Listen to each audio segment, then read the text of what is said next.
नमस्कार। हम आज यह जानेंगे कि वकील, न्यायाधीश या न्यायपालिका से संबंधित क्षेत्र में जाने के लिए हमारी कुंडली में ऐसी कौन सी ग्रह स्थितियां होती हैं जो हमें वकील बनाती हैं या न्यायाधीश बनाती हैं, अटॉर्नी जनरल भी बनाती हैं। तो वो कौन सी ऐसी ग्रह स्थितियां हैं? कुंडली में न्यायपालिका से संबंधित क्षेत्र में जाने के लिए सबसे पहले हम षष्ठ स्थान को देखते हैं। कुंडली का जो छठा भाव है, छठा भाव चूंकि लड़ाई झगड़े का भाव है, इसलिए ये कोर्ट केस का भी भाव है, मुकदमे का भाव है। तो सबसे पहले छठे भाव का संबंध दशम भाव से होना जरूरी है, क्योंकि दशम भाव हमारे कर्म का भाव है, हमारी नौकरी अथवा व्यवसाय का भाव है। छठे भाव का संबंध नौकरी से भी है और कोर्ट केस से भी है। तो छठे और दशम भाव का गहरा संबंध होना जरूरी है। इसके अलावा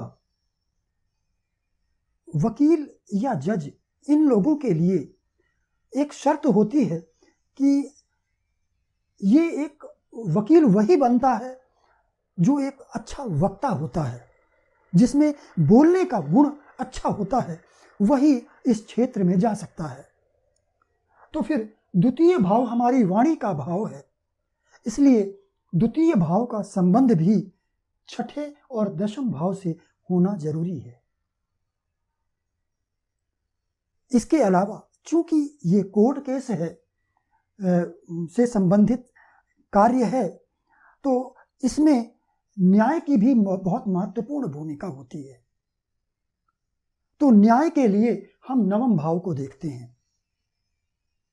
तो इस तरह से हमारी कुंडली में द्वितीय, षष्ठ, नवम, दशम, इन चारों भावों का कहीं ना कहीं कोई संबंध होना चाहिए। यदि कुंडली में इनका संबंध है तो फिर ऐसा व्यक्ति न्यायपालिका के क्षेत्र में नौकरी अथवा व्यवसाय जरूर करता है। वो वकील बनेगा, प्राइवेट या सरकारी। यदि गवर्नमेंट सर्विस आपकी कुंडली में दिखा रहा है तो सरकारी नौकरी होगी, सरकारी वकील बनेंगे आप।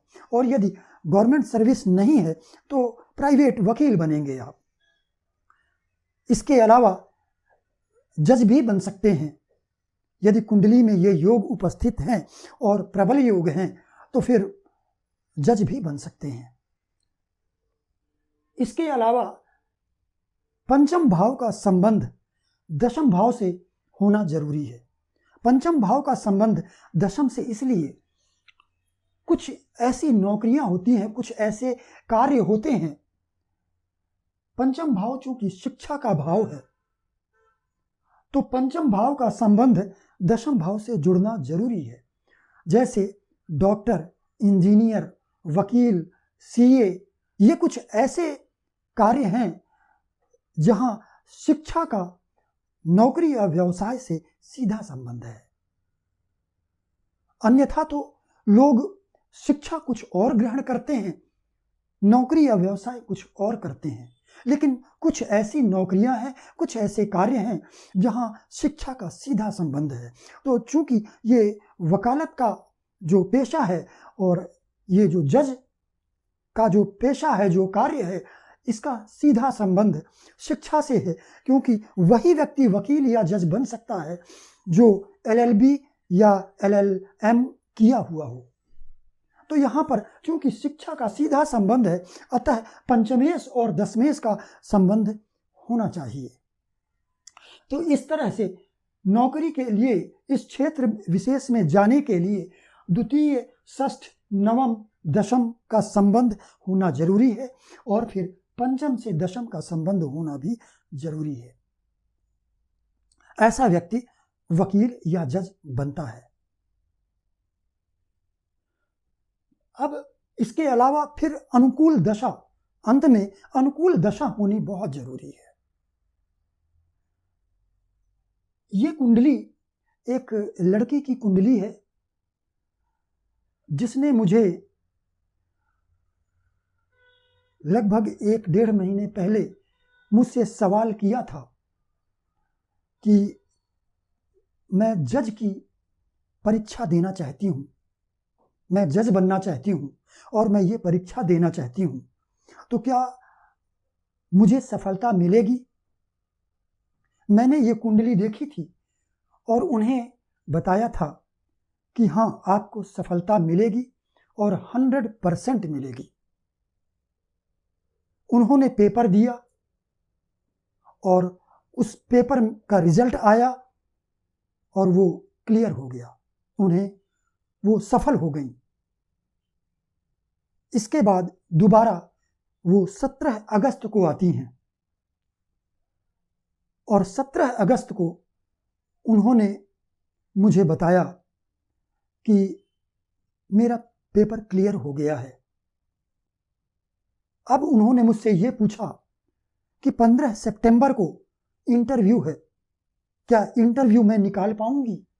क्या मैं जज बन पाऊंगी? तो चलिए हम इस कुंडली का विश्लेषण करते हैं। पहले तो जो मैंने अभी सूत्र बताए हैं एक वकील या जज बनने के लिए, हम उन सूत्रों को इस कुंडली में देखते हैं कि क्या वो मौजूद हैं। तो यहां पर देखिए आप, दशमेश शुक्र दशम भाव का स्वामी है, तुला राशि है दशम भाव में, तो शुक्र दशम भाव का स्वामी तो है, लेकिन ये पंचम भाव का भी स्वामी है और पंचम में स्थित भी है। तो यहां पर वकील बनने के लिए जो मैंने कहा था कि पंचम भाव चूंकि शिक्षा का भाव है, तो पंचम भाव का संबंध दशम से जुड़ना चाहिए। तो यहां शुक्र का संबंध पंचम और दशम का स्वामी होने के कारण सीधा संबंध बन रहा है। अब चतुर्थ भाव पर दृष्टि डालिए आप। इसके पहले ये जो सूत्र मैंने आपको बताए थे, मैं आपको ये भी बता दूं कि मैंने आपको भाव तो बता दिए कि इन भावों का संबंध है, लेकिन ग्रह नहीं बताए। तो वकील या जज बनने के लिए गुरु और शनि ये दो बहुत ही महत्वपूर्ण ग्रह हैं।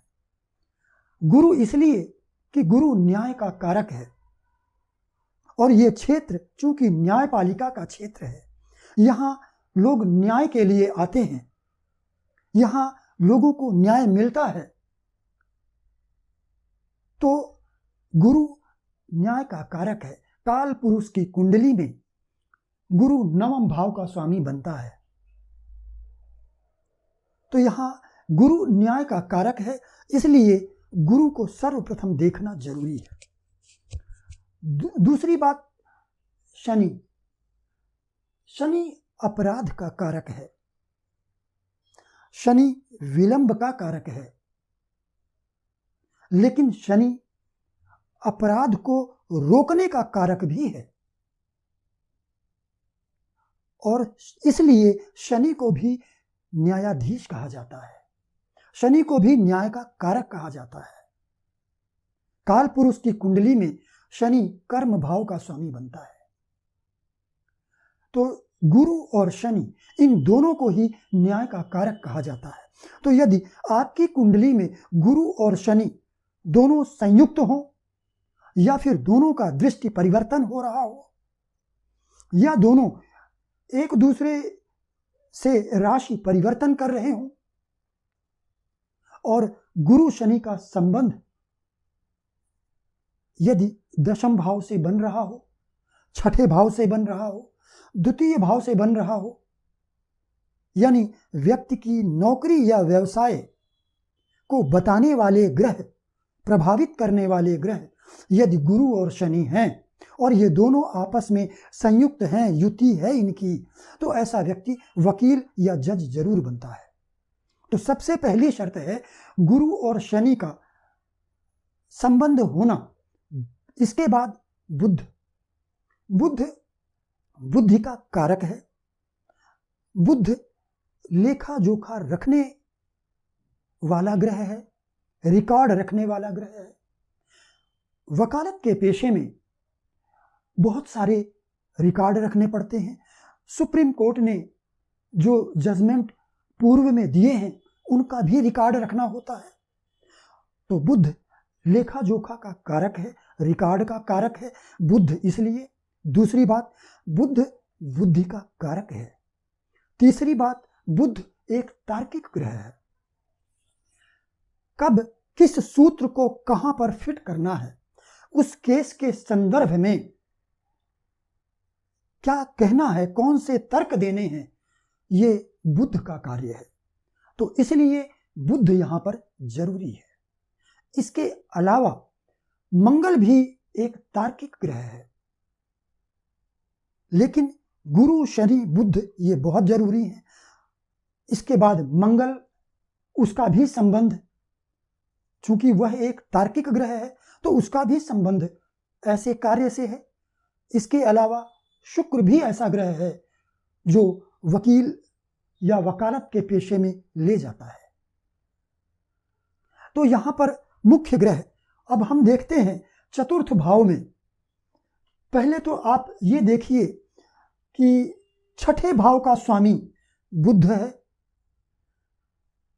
और नवम भाव का स्वामी भी बुध है। छठा भाव कोर्ट केस का भाव है, नवम भाव न्याय का भाव है। तो छठे और नवम भाव का स्वामी बुध है और ये बुध दशम भाव को दृष्ट कर रहा है। तो छठे और नवें भाव का संबंध दशम भाव से बन गया और बुध ग्रह जो तार्किक ग्रह है उसका संबंध भी दशम भाव से बन गया। गुरु चूंकि एक न्याय का कारक ग्रह है तो गुरु और बुध इन दोनों का संबंध यहां बन रहा है।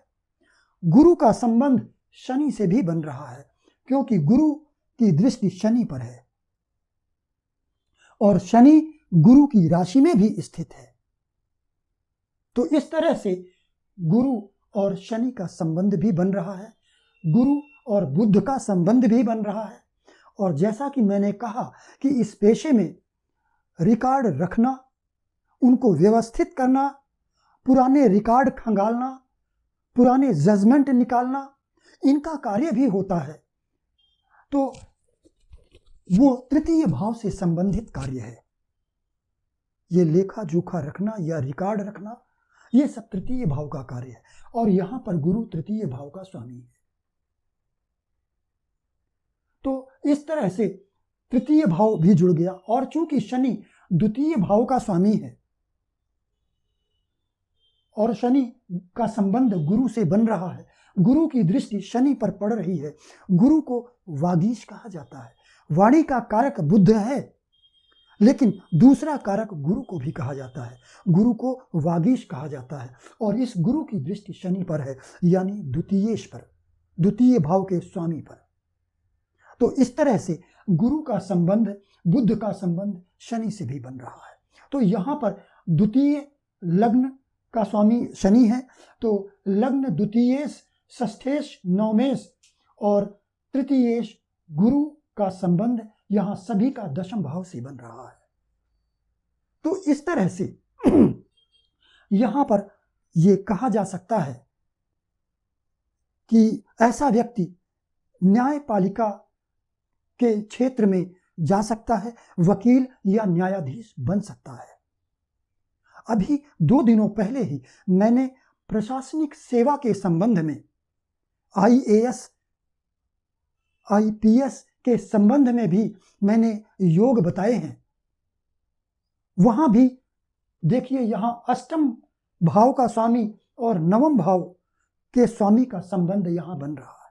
अष्टमेश सूर्य है और नवमेश बुध है, साथ में गुरु आशीर्वाद देने के लिए स्थित है।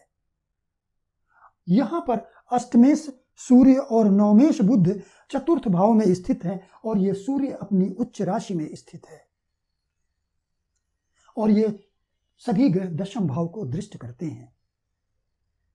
तो इसलिए यहां पर इनकी कुंडली इस क्षेत्र में जाने के लिए बहुत बलवान हो जाती है। खास करके यहां सूर्य का जो संबंध है, सूर्य यहां पर बहुत बलवान है, क्योंकि सूर्य यहां उच्च राशि में स्थित है और अष्टमेश होकर स्थित है। अष्टम भाव का संबंध ऐसी ही नौकरियों से होता है।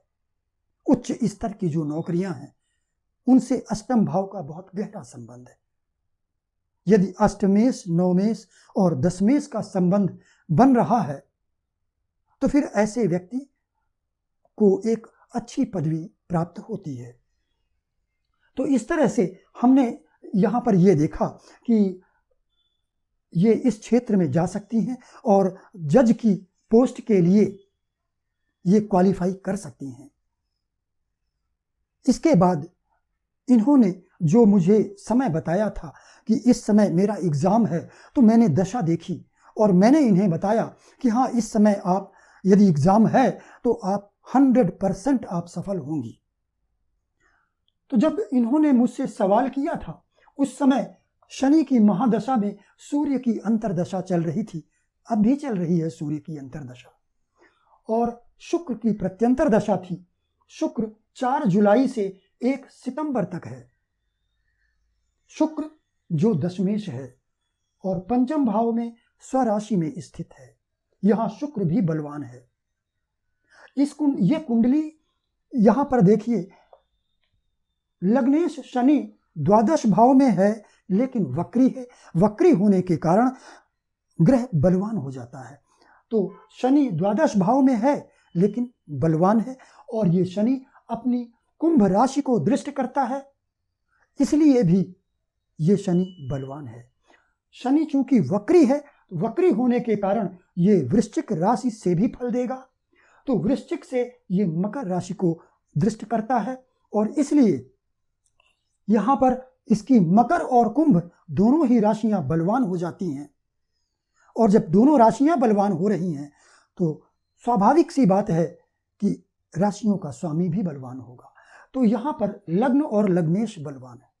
फिर मंगल भी लग्न में उच्च राशि में स्थित होने के कारण ये लग्न और भी ज्यादा बलवान हो जाती है। और मंगल, जैसा कि मैंने आपको बताया था कि ये एक तार्किक ग्रह है, इसलिए, और लग्न में बैठा है, इसलिए इनका स्वभाव ही ऐसा है। और मंगल यहां उच्च राशि में स्थित है।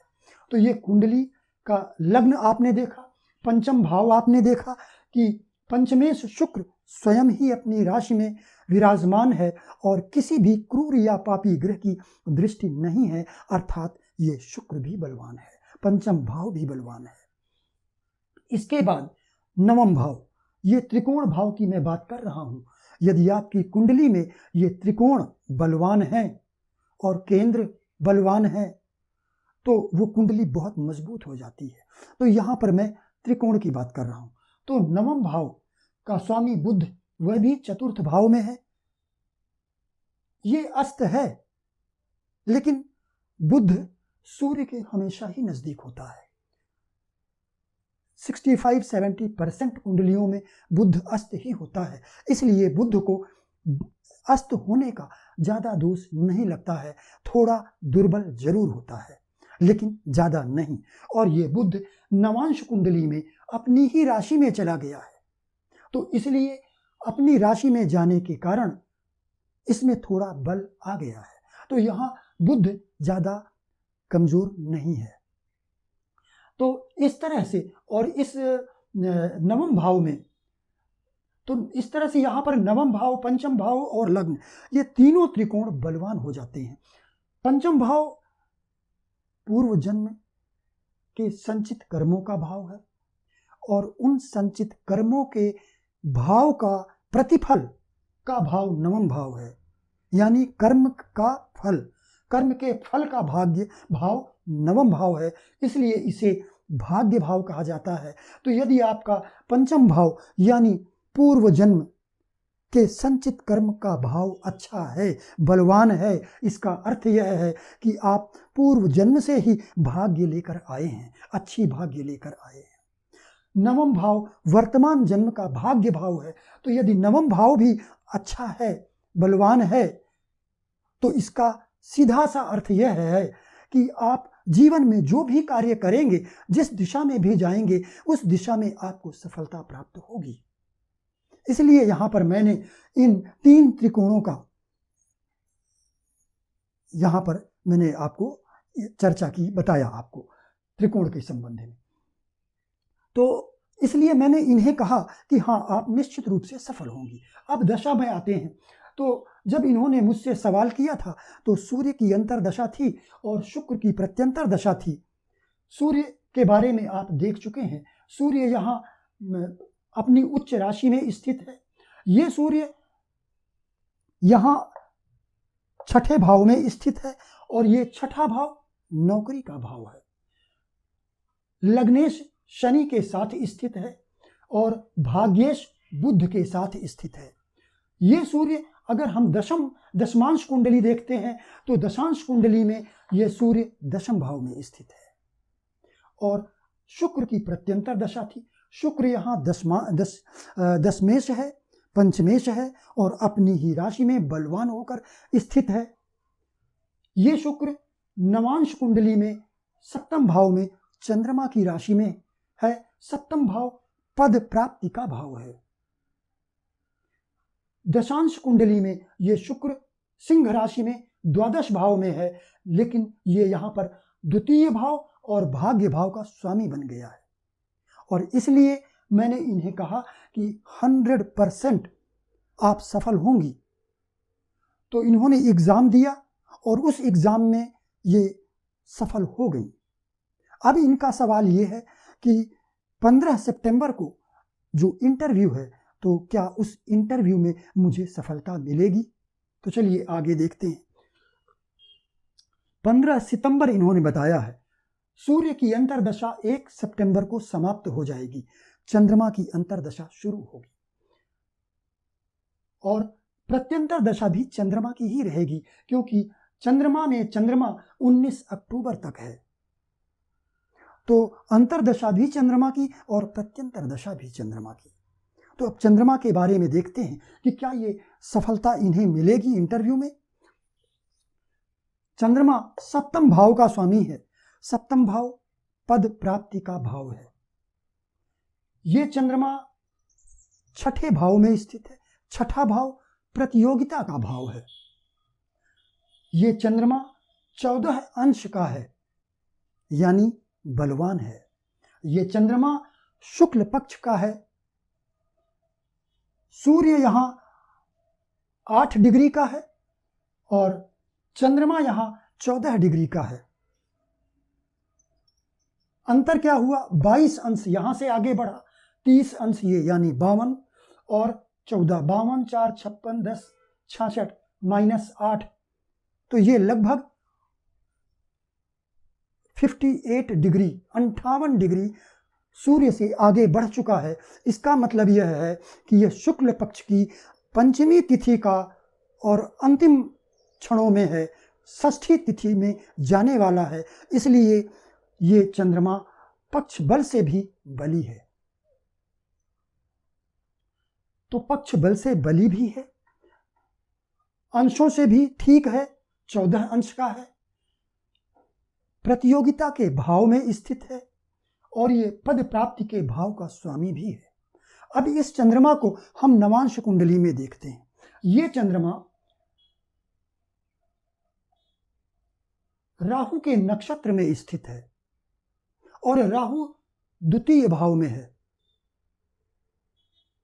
द्वितीय भाव किन चीजों के लिए देखा जाता है? पहले तो आप सभी जानते होंगे कि द्वितीय भाव धन के लिए देखा जाता है। यहां पर जो मैं कहने जा रहा हूं वो ये कि द्वितीय भाव राज सिंहासन का भाव है। इसलिए नौकरी या व्यवसाय के विषय में यदि आप देख रहे हैं तो द्वितीय भाव बहुत ही महत्वपूर्ण भाव है। द्वितीय भाव के संबंध में एकादश भाव के संबंध में पिछली वीडियो में मैंने बताया है। तो चंद्रमा राहु के नक्षत्र में है और राहु द्वितीय भाव में स्थित है, अर्थात चंद्रमा का संबंध द्वितीय भाव से बन गया है। नवांश कुंडली देखते हैं। नवांश कुंडली में चंद्रमा वही सप्तमेश ही है और द्वितीय भाव में स्थित हो गया है। गुरु की दृष्टि भी यहां चंद्रमा पर है। इसके अलावा इस चंद्रमा पर किसी अन्य ग्रह की, किसी भी क्रूर या पापी ग्रह की दृष्टि नवांश कुंडली में नहीं है। केवल यहां पर शनि की दृष्टि पड़ रही है, लेकिन यह शनि लग्नेश है और द्वितीयेश है। लग्नेश होने के कारण ग्रह शुभ हो जाता है। हालांकि शनि और मंगल जैसे ग्रह, इनकी दृष्टि में कुछ न कुछ अशुभता हर हालत में होती है। तो हमने मान लिया कि शनि के द्वारा ये पीड़ित है, लेकिन शनि की दृष्टि पड़ने से इसमें कुछ शुभता भी आती है। तो यहां पर चंद्रमा केवल शनि के द्वारा पीड़ित है, अन्य किसी ग्रह के द्वारा नहीं, जबकि बलवान कई मायनों में है। नवांश कुंडली में ये फिर द्वितीय भाव में है और गुरु से दृष्ट है, अन्य किसी भी क्रूर ग्रह के द्वारा दृष्ट नहीं है। दशांश कुंडली में यहां ये चंद्रमा लाभ भाव यानी एकादश भाव का स्वामी बन जाता है और फिर ये द्वितीय भाव में स्थित है। तो इस तरह से चंद्रमा का संबंध प्रत्येक कुंडली में धन भाव से बन रहा है, द्वितीय भाव से बन रहा है, जो राज सिंहासन का भाव है। और इसलिए यहां पर इन्हें इंटरव्यू में सफलता जरूर मिलेगी। चंद्रमा से जो महादशानाथ शनि है, चंद्रमा से सप्तम में जरूर है, लेकिन ये शनि अष्टमेश और नवमेश है।